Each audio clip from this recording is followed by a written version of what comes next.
Good evening, TSC family. Hey, Janie, James, Theresa.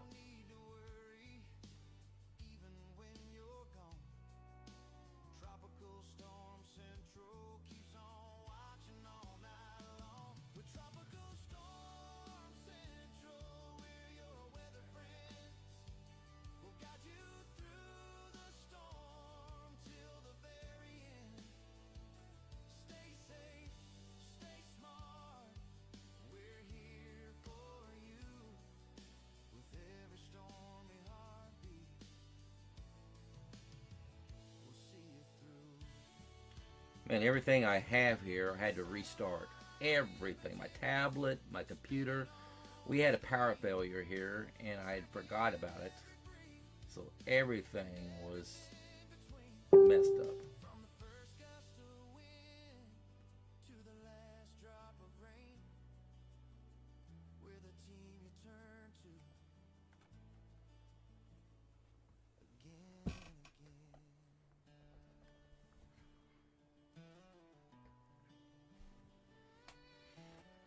Let's see if I can't get this thing up and going here. Trying to get my tablet up and running here. It takes forever for those things to load up. I don't know why this keeps going. Let me exit that. Alright, this is up and going now. The tablet is. Just give me one little second here, y'all. There we go. Alright, let me show you something back here. See this low pressure system back here off the coast of California? This is going to be our nemesis little issue as it goes over here. Now, I looked at the models this evening, and currently right now it appears, and I'm just telling you it appears, that the wind shear is not quite as strong on the European model as once what it was. The GFS model is still quite strong. The European model is not quite as strong as what it was. Okay, it is not, and I just want to make sure we understand that as we go through this. The severity factor here, I don't think it's quite the issue that it was, say, a couple of days ago.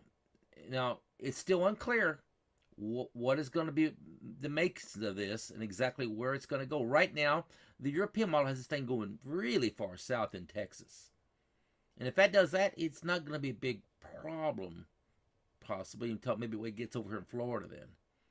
You remember the modeling from the GFS model a few days ago that was showing almost like a tropical low moving over here through the Gulf and moving toward Florida? Well, that's kind of the same thing. This right here is the issue here at hand here, is what's going to be left of this right here as it moves this direction. If you look at the Storm Prediction Center, the discussion here in days 6, 7, 8 out there, here's what it says down at the very, very end down here, and I'll read it down here for you. It says, however, overall severe potential will likely be limited by weak destabilization, a somewhat cool boundary layer. Now, we'll go look at that in a minute as well. And questionable moisture return this early in the season, precluding a 15% severe. What does all that mean? Well, they're saying that the instability is not going to be there. Now, what I have up here for you guys to look at here is the European model with lightning strikes. We're smart enough to understand here now, if we don't have strong lightning, we don't have severe weather. Now, watch this lightning gather hold here on Saturday. This is Valentine's Day, y'all. Don't forget that, guys. This is Valentine's Day. So this is 5 o'clock in the morning on Saturday morning. That's what it looks like. Now we're getting into the afternoon hours. This is 1 p.m. Now, you look like they're real close right there. The severity factor of this does not look nearly as bad as what it did a few days ago right there. For instance, going into Houston area right there, it doesn't look nearly as bad. Now, y'all, this might change overnight. Okay, let me just make sure you understand it. This can very easily change overnight. But then as we go forward here, look how much stronger those lightning strikes get there as it moves through Louisiana area. You see that? In the Orleans area, that's at 1 o'clock on Sunday morning. That's 1 o'clock in the morning, Sunday morning there, going into the greater New Orleans area. So around midnight, Saturday night, Sunday morning is when it reaches the greater New Orleans area on the European model. Now, let's go back here and look at this destabilization and character. First of all, Where's the warm front at here? Let's look at the temperature grade here. All right, to me, there's a pretty good warm front there, isn't there? I don't see a lot of cool air rushing in there. Until what? Until we get to 1 a.m. on Sunday morning. Now I see that warm air protruding and the cooler air kind of rushing in on the back. See that cooler air on the back side here? This is what it's talking about there. I'm not sure that's going to happen, guys, right now. If you look at the warm air, there's that warm air sector right there. It's there. Now, it's not warm air up Indiana. Indiana, Kentucky, I don't, in Tennessee, I don't see you guys getting into this. There's too much cooler air up here. I don't see any severe factor up there for you guys at all. Down here is where all the action is going to be, and that's down here in the southern, I would say the southeast corner there of Texas, and getting in there into Louisiana and Mississippi and probably Alabama, and probably down the road is going to be Florida with somewhat a severe factor here. If you look at the dew points, now look at them real closely here too. Y'all, these dew points are plenty high enough. You look at there on Saturday at 1 p.m. We got 60 dew points here. So, you know what? When you look at the Storm Prediction Center, what they're saying right there, it talks about questionable moisture return. There's plenty of moisture here on the European model here right now. Now, if you look at the GFS model, the same timeline, let's look at it. What does it show? Plenty of moisture too. 60 dew points is plenty strong enough. Okay, it's plenty strong enough. So if you go back now and look at this European model again, it's got slightly higher dew points than what the GFS has. So if you look at those, the lightning flashes there, that's what it looks like at 1 p.m. on Saturday. And then there's what it looks like at 4 p.m. as it's moving into the Houston area. What does the K-index look like in that area? It's 37.9 in the area, y'all. So we don't have a 40, but anything over 35 it classifies as a severe factor for thunderstorm activity. And we got a 37.9. So the severity factor here on the K-index says it's there. It's there, right? Here's the instability factor, which is what? The cap. We have cap. Now, we don't need a 2,000 surface cap here. All we need is onset trillion in winter months, 500. We're up to 1,300 surface cap here. So the surface cap on the European model is plenty good enough. What's the GFS model cap look like here? Let's look at it. Look at that cap. Oop, that's cap. Whoa, sorry. That's the K-index here, guys. Look at that K-index there on the GFS model. Now, as I said there a while ago, actually I said it to James, sorry. It looks like the European model is not nearly as strong, and the GFS model is currently forecasting a much stronger event. Well, heck, it shows up really well there on the K-index, doesn't it? The K-index is going, it's 40 right there, and goes over 40 right there at 7 p.m. on Saturday. So the GFS model is currently forecasting much stronger thunderstorms than what the European model is right now. Now here's the surface cap on the GFS model. What has it got? It's 980. So what crazy thing is, it's 980 surface cap here on the GFS model, and the European model is, let me go to that surface cap there too, it's up to 1,300 in this area. So wild thing is, now listen to this, the European model, right, has not quite as strong K-index, but yet it has a stronger surface cap. The GFS model is going crazy on the K-index, okay, and it's not quite as high on the surface cap. So the K-index and the surface cap are almost contradicting each other between the two models, isn't it? It is. So what do we have to rely on? Well, let's go back to the GFS model and look at those dew points again. What was it? Here's the dew points there again. It's 64 and 65 on the GFS. European model, it's 66. So the dew points are slightly higher, say there in Texas, than what they are on the GFS model. But yet the K-index is not quite as high on the European model. So what is causing it? Oh, I'm going to show you what it is. Here it is. I already looked into this, and I kind of know what it is already. I'll show you guys. I want to show you the 500 millibar here. This is the European 500 millibar at 4 p.m. You see what it looks like here.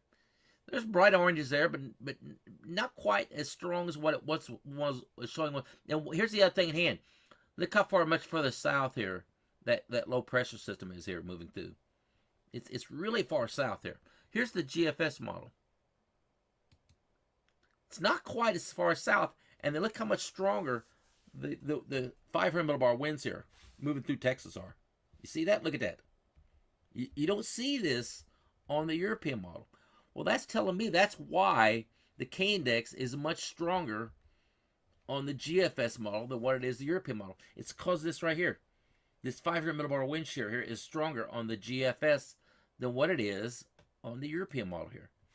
It's not nearly as strong. First of all, the European model has the stronger 500 millibar winds way down here in South Texas instead of up here in Houston area. You see that? The area low pressure is much elongated and much further south into Texas as opposed to the GFS model, which is where it's much more concentrated and up here further north. So we have a big difference between the GFS model and the European model at the 500 millibar wind level. Here's the 700 millibar wind level. 700 millibar wind on the GFS model, y'all, it's quite strong. Why you think that? You think that's why we have a larger K-index? You better believe it is. 700 millibar is quite strong. What's the European model look like at 700 millibars? So look at that. It's not nearly as strong. So if you just analyze this alone, and then we go look at the lower level winds, you got strong lower level winds, giving us a fairly decent, as you can see it, it's a pretty good display of showing the possibility of tornadic activity there. Okay, we have a perfect T, right? It's all there. Here is the GFS model, which is going to show the same thing. We have negative tilt. Look now. One thing too, look at this GFS. Look at the lower level winds on this GFS model. Y'all, it's a lot stronger than what it is on the European model. So is the GFS model overdoing this a little bit? And maybe the European model is underdoing it a little bit. I think it's probably a combination of both of them. I think the European model may be underestimating this, and the GFS model is maybe overcooking it a little bit. So probably we're going to get a mix in between. And it's all going to be detrimental is where's this area of low pressure going to be? Is it going to be up here or is it going to be down here too? There's going to be the issue at hand. Is it going to be up here in northern parts of Texas or is it going to be down here in South Texas? That's the main dilemma at hand is where exactly the area low pressure is going to be tracking. And you can see it back here. There it is right there. Where is it going to be tracking? Is it going to be tracking down here? Well, if you look where it's at in coming aboard there, say in central part of California, it's not down there in southern part of California, is it? It's up here. So is it going to track, say, straight across, or is it going to dip down in here some and have another area low pressure, maybe try to redevelop? Y'all, that's kind of the unanswered questions right now, right? That's what we just don't know right now. I don't think the models right now currently are not giving us a great grasp as to how strong this possibility is of a tornadic activity. I think what we're going to have here now, oops, I'm going to show you this. What we're going to have is the possibility of really strong wind gust.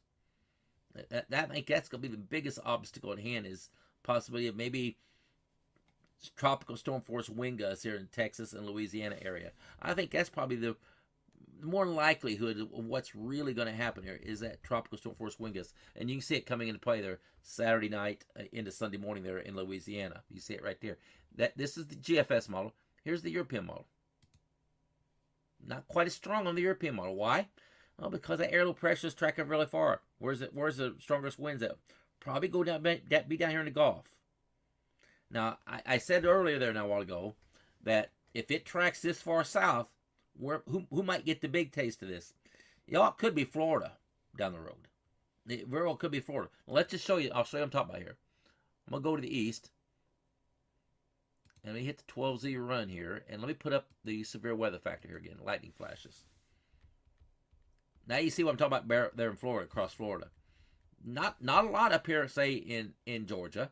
Not too much. Getting really bad there in Alabama. Hardly nothing in Alabama at all. Okay, really not much there in Mississippi. So if it tracks farther south, it's going to be a Florida system that might get some severe weather out of this. Is what, and you can see South Florida there, what it looks like.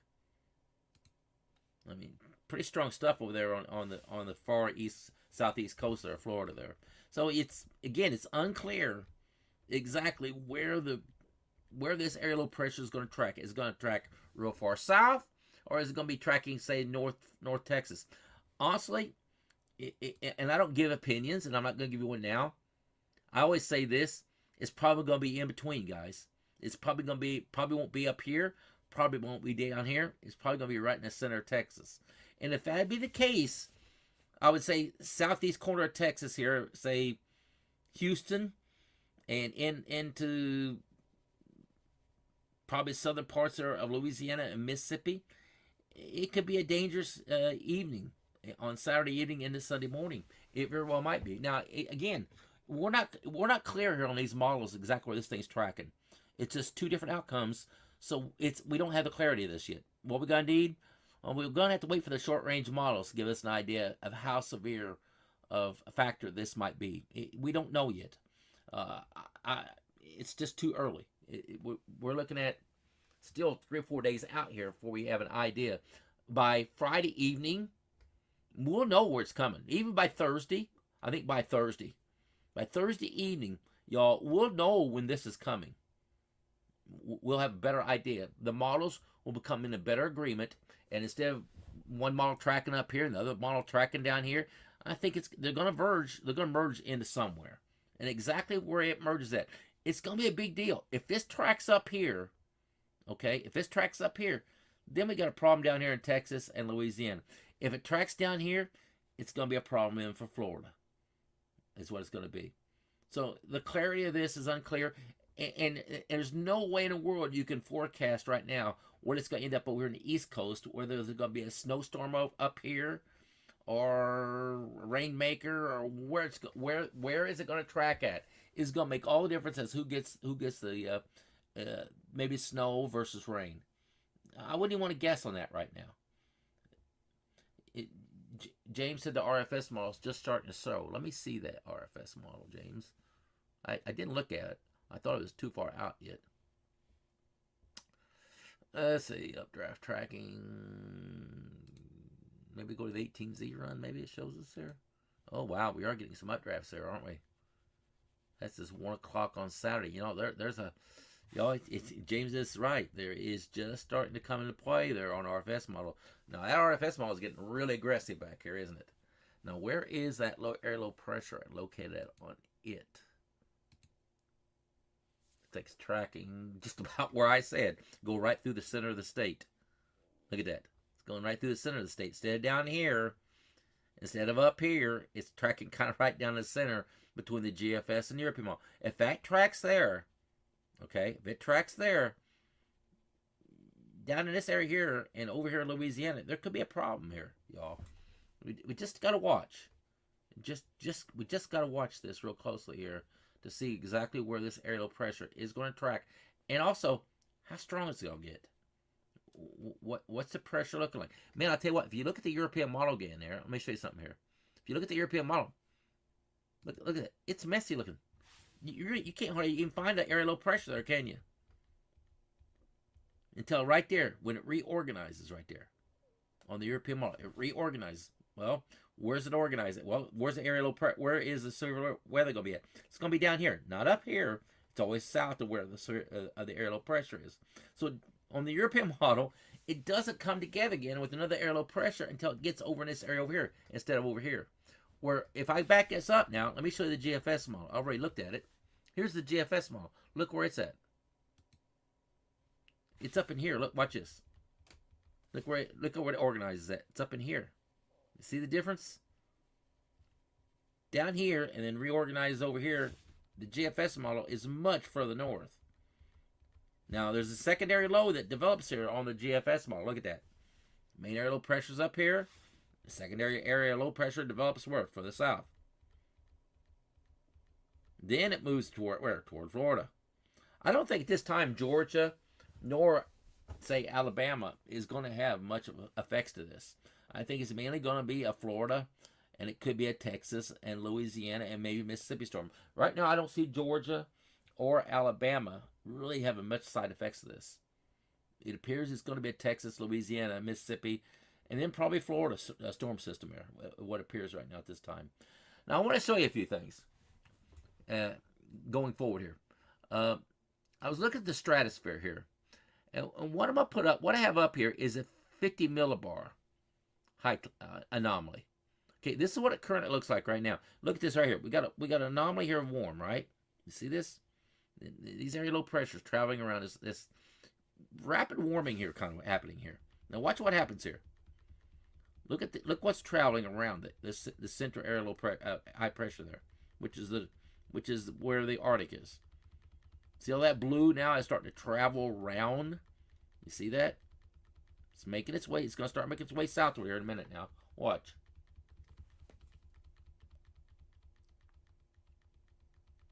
See all this warmth up here? Look what that up here happened. Then look what happens here.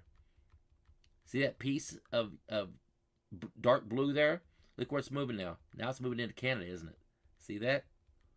Then we're getting a tail end of another front. And look at that. Look at the blue now. What's that mean? Cold air coming in probably here again. Now, when is that date? Y'all, that's February 24th right there. It's February 24th.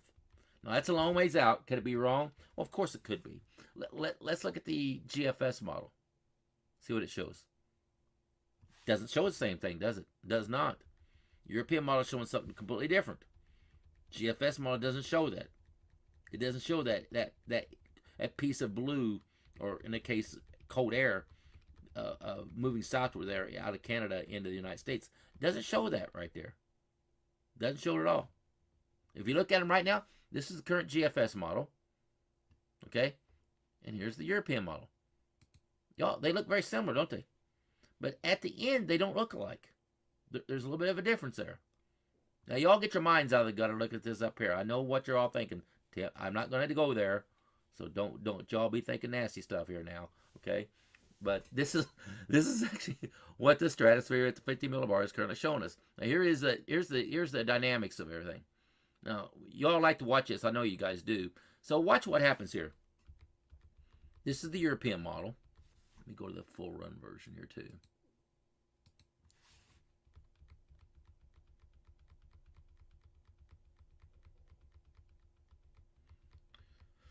So you look around the 15th, 14th, 15th time. See that right there? We know we're going to get an area low pressure. There it is right there. There's that area low pressure showing up on the European model there, doesn't it?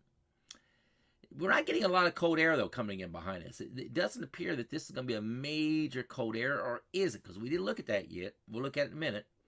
I didn't even look at it, quite frankly. See if that cold air wraps around the backside here and bringing us a bunch of cold air there. But you can see there's that little finger there that we always look at all the time, right? Isn't there?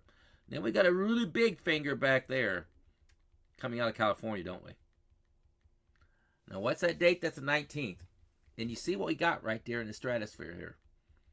See another big finger going really far south out of Canada in the United States. And there it is right there on the 23rd, 24th timeline there, guys. So we got, look at this crazy looking polar vortex here, y'all.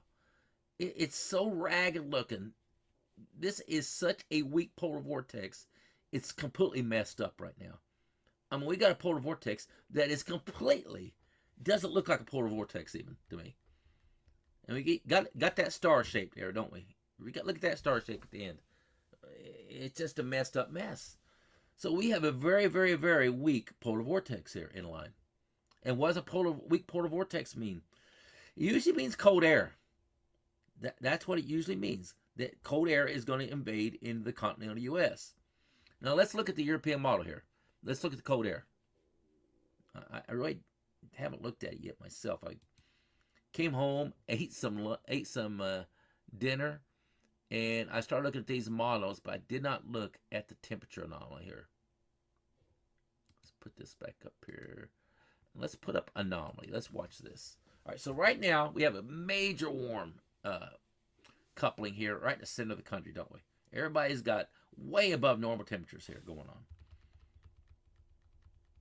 Now we know we got that severe weather event possibly coming into play here around the 14th. Now this is where I kind of differ from the Storm Prediction Center. I'm looking at this right here, and they're saying it could develop a cold air sector. I don't see that happening here. The European model is not showing that at all. We have warm anomalies here, well above normal here. I don't see a cold air wrapping in on the backside up there too much, do we? We don't. Now Florida, we stay a little bit on the cooler side right there. Say the 17th timeline. We're staying cool. Just barely cool. Not crazy cold. Look at the center of the country. Big time warm front here. Still in play on the 18th. Now look what's happening over in California and up here in Canada. Now we're getting that cold air dipping in, aren't we? Look at that warm air getting erased away. See what's happening here? Now we see the stratosphere, didn't we? Look at that cold air up here in Canada. It's just like hanging out. Like, okay, do I want to dive south in the United States? Do I want to do so? Do I want to do so? Don't really know there, do we? It's here, but it's hanging out there, isn't it? It is. What's the GFS model doing for this time frame? Now this is a long ways out in time. I mean, it's up there. Notice all that warm air that we had in the center country, like it shows right now. Let me go back here and show you that. Look at the warm air sector there, here in the center of the country, well above normal, and it all goes bye-bye toward the end of the month, toward the end of this time frame here, which is, say, I'm gonna say February 20th timeline, is when all that warmth kind of goes bye-bye. There's the 19th, and there it is, getting pushed out there around the 20th and 21st timeline. Now the GFS model still has a pretty good warmth sector there right in the middle of the country there yet. Now the European model, I don't think had that in the same timeline. I think it was much cooler. Here, let me look. Let's go back and look at the 20th here now. Yeah, there's the 19th. There's the 20th right there. So that warmer air is already get pushed out there on the 20th. There's the 20th right there. So there is a little difference. This is the 20th on the European model, and here's the 20th on the GFS. See, look at the difference here between the models. So the European model is bringing in that cooler air a little quicker than what the GFS model is. There's always a difference, guys. There always is. And so right now the severe factor here, it's not clear. I think we're going to have probably some strong wind gusts. I think that line of thunderstorms that the European model is going to give us, and I hate to use the word think because I don't try to think. I let the models try to decide for us. But the European model here, and I'll share this with you guys again. Just looking at the lightning strikes. And if I back this up and show it to you here, and I'll do that in a minute. Okay, I'm going to leave it. I'm going to stop it when it gets down toward the Houston area. I'm going to leave it right there. That's at 4 p.m. on Valentine's Day on Saturday. That's what it looks like. Let me zoom into that area. So there's what it looks like. Now, let me show you what it looks like, say, on a few runs back. This is a 00Z run from, say, about 2 o'clock last night. Now, look how much stronger those thunderstorms was on the European model late last night when they updated early this morning. It's changed a lot, and that's what I'm saying. The European model has changed today. It's not nearly as strong as what it was. You can see it right there. It's not nearly as strong. The lightning strikes aren't nearly as strong. I tell you, I'm a believer in following the lightning, especially on the European model. It tells us a lot. It always does. Now, the European model and the GFS model differ. There's no doubt that's happening right now. There is a difference between the two. We'll have to see which one's going to win out. I don't know which one's going to win out here. It's going to be the GFS model, European model. I'll say this is probably going to be a combination of the two. That's probably what it's going to be. If I look at the K-index, there's the K-index on the European model. It's at 37.9. The GFS model is strikingly much stronger. Look at that, 40. What's the Canadian model look like? Let's see what it says. 38.2, and it's a little this line is proceeding a little faster than what it is on both the GFS and the European model. So the Canadian model is going speedy. But look what it shows there on the Canadian model. It's 39.1 right there at 1 p.m. on Saturday. The difference is the Canadian model's pushing its front through a lot faster than what the GFS and the European model is doing. It's just a few hours difference, a little faster. But yet, it's closer to that GFS model here, isn't it? Where is the area low pressure at on this? Let's look at that. Oh, wow, it's further north. So the Canadian model and the GFS model look much alike, don't they? European model, that area low pressure is way down here. The Canadian model and the GFS model are up here, y'all. So we have two areas of two models that's kind of suggesting much the same stuff. Patricia says Tuesday the 17th for Mardi Gras Day. I think this is all gonna be out there by then. Oh, there is another area low pressure coming in. Let's go to. Let's look at that real fast. Let's look at the GFS model. Let's put up simulated radar here. Let's see what the 17th is showing. I don't see much of a problem there on the 17th in the GFS model. There's a little bit of rain in there in the Gulf, but I don't see a lot of activity there on the 17th there in Louisiana. So right now I'd have to say you're probably okay. Let's look at the European model, see if there's any lightning strikes there at all on that time frame. I don't think there will be.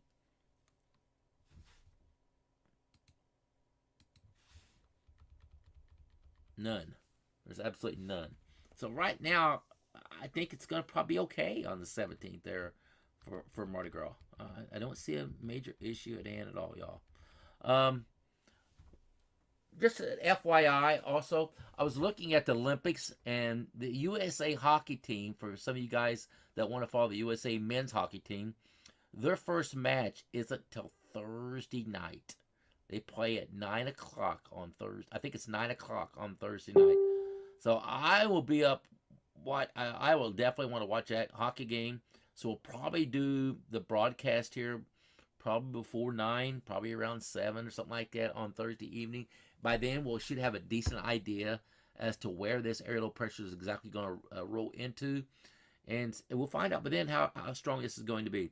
So anyway, the first USA hockey men's game, I think it's correct, is I believe it's 7 or 9 p.m. Eastern Standard Time is that first match, and it's on the USA Network. I looked at it today on my phone at work, and I thought, I wonder when the first. So there was another person asking me, like, when is that first hockey game is? I didn't know. I'll be watching it from France. Yeah, James, you're on vacation, man. He's going on a job thing. Don't kid us, done, James. You're gonna be eating and all that extra activities over there in France, eating all that good French food, and you're gonna be thinking about us in the United States the entire time, aren't you? Yeah, right, right. Have a safe trip, James. I know you're gonna be over for what is it, about a month, James? You'll be over there, I believe it is. He's gonna be over for some time, y'all, on a new job opportunity, and I'm so happy for him. It's crazy. So we're gonna be without James for a while. So I guess Tim's got to pick up the slack here a little bit, and I will. David is always gonna be out there. He always helps as much as he can. Kayla does what she can do as well. So I will watch things a little bit more intently much more as I possibly can, and do as many posts as I possibly can. So I won't leave you guys out there hanging. But James is going to be on a new adventure and on a new. He's going to have a new job that's going to be more of an 8 to 5 Monday through Friday position. I believe too. Is that right, James? I believe it is. Yeah, you take that TSC umbrella with you. I hope you have to use it a lot. No, I hope it don't rain on you, man. But there's always a good chance in France this time of year. There's always a good chance there's some. What part of France are you gonna be in, James? Shoot me that message. You don't have to tell everybody else out there, but shoot me a message as to exactly where you're gonna be at in France, and I will. I can put it over here.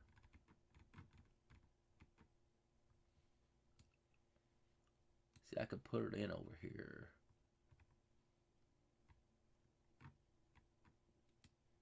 I can put it in here and tag you here, wherever you're going to be at here. Wherever you're going to be at here, I can tag it here. So just let me know where exactly. He's over here. I'm sorry.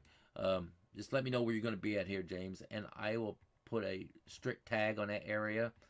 And look at the rain area. I don't know where you're going to be at, but you can see the rain in the area there now. It's not too bad temperature-wise. It's in the 50s.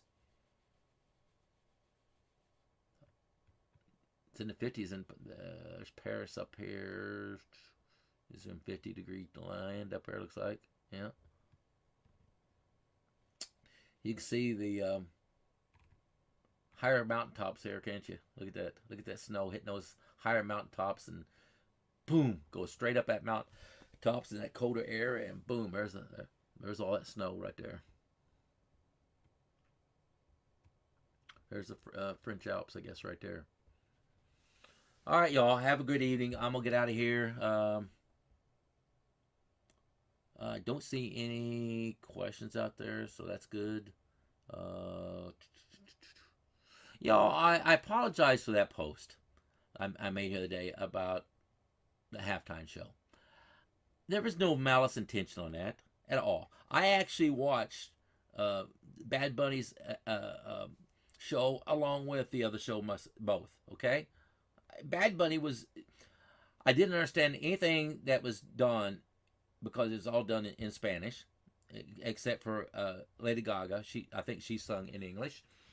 But if I just turned down the sound and watched the whole theme of what it was easy to understand. It was all about love. I get that. I got that. But I also watched the other thing that was in half. If y'all didn't watch it, you missed out on a great show too. In my honest opinion, you did miss a great show, and that's the truth of it.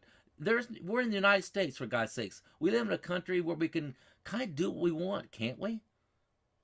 And that's all I'm going to say. You can kind of do what you want without having people badgering you about things. And for God's sake, I don't understand people sometimes. I really don't. But you know what? We live in a free country. We can do what we want. And you know what? If you choose not to follow me, that's fine. I get that. You can do what you wish. For God's sakes, there was no malice in what I posted at all. You could have took it one of two ways. I said what? Anybody remember what I said? You could take it one of two ways. I could have said, wow, I remember exactly what I said. But you could have took it one of two ways. Like, well, I can't believe there's another thing on TV. Or, wow, this is a great event. You know, you could have took it one of two ways. But everybody took it the bad way every time, didn't it? Everybody took it the bad way. And there was nothing bad about what I said at all. There's none. And sorry if I hurt people's feelings out there, but there's nothing I posted there was bad with any malice intentions at all. There was none. All right, y'all. Have a great evening, and may God bless you all.